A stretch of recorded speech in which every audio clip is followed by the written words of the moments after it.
On Tuesday, November 5th, Lowell residents will be asked to consider a ballot proposal allowing the city to collect an income tax in order to repair roads and streets. The roads are not in good shape.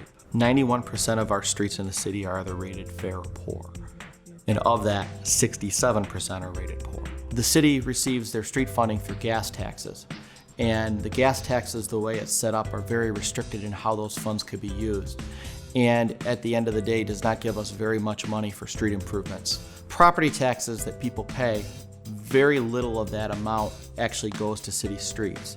So the city council looked at a number of different options, including cutting essential services, looking at selling off assets, looking at closing parks, libraries, things of that nature that could decrease the quality of life in the community, and none of those were palatable to the council. They felt that the city income tax in most cases was less than a dedicated road millage for most people, and felt that that would bring us a pretty good amount of what we need to improve the streets in the city.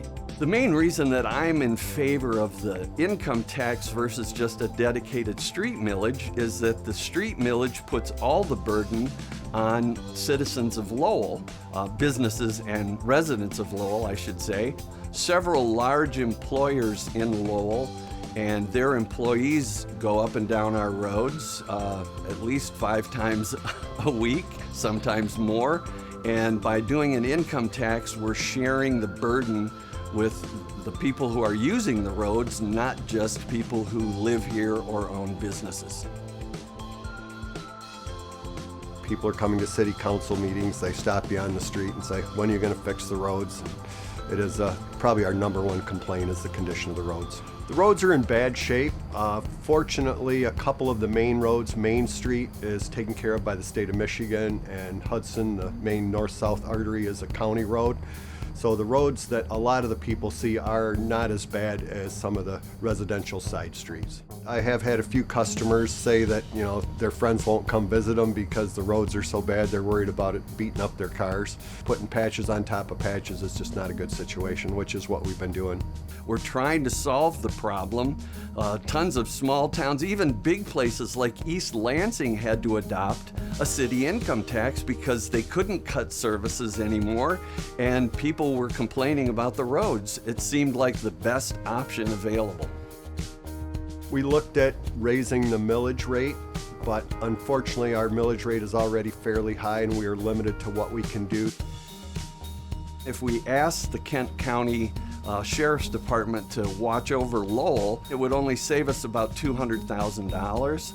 As a resident and as an owner of a small jewelry store, I appreciate having policemen readily available. In fact, I had an incident not too long ago in which one of the members of our police force helped me out quickly, and we got an issue resolved.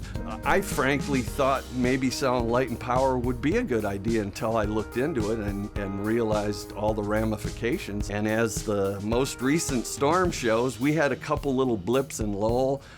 Power outages very short, but there are people in Grand Rapids, Consumers Power customers that are friends of mine that had power out for a couple of days. The short-term gain that we would realize by selling it would be more than offset by the losses, in my opinion.